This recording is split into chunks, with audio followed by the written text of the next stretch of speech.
Since that time, more than 6 months passed, and we have a very quiet situation on the border with Armenia. No more shootings, no victims, no wounded. Azerbaijan unilaterally lifted the restrictions on transit of goods to Armenia. And also, we started to supply critical for Armenia oil products, which actually marks the beginning of our trade relations. So we can see that the peace is already achieved.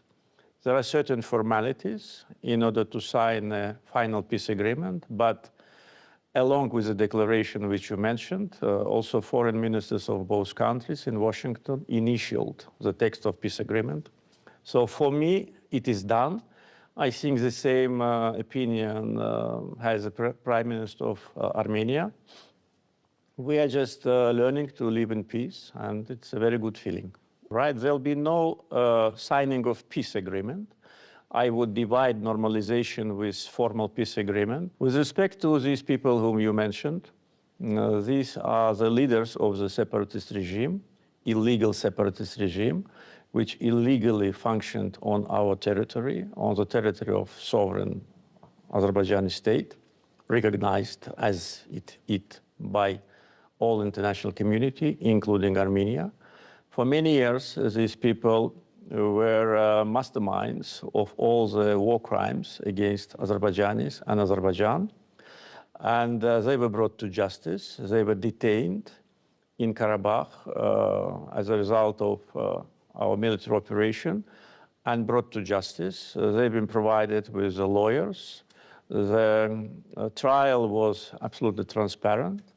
Their crimes have been proved by the testimonies of the witness, numerous testimonies. You know, we were not the source of the problems with France. We had very good relations with France before the Second Karabakh War.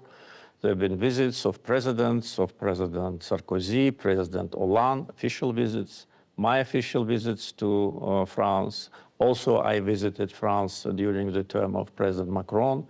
We had very friendly relations, a lot of business activity, more than a dozen sister cities. But when the Second Karabakh War started and we started to restore our territorial integrity, unfortunately, position of France was absolutely ununderstandable because France is defending territorial integrity of countries. It tries to defend its own territorial integrity. Now it defends the territorial integrity of Denmark. They defend the territorial integrity of Ukraine, but unfortunately they supported separatists.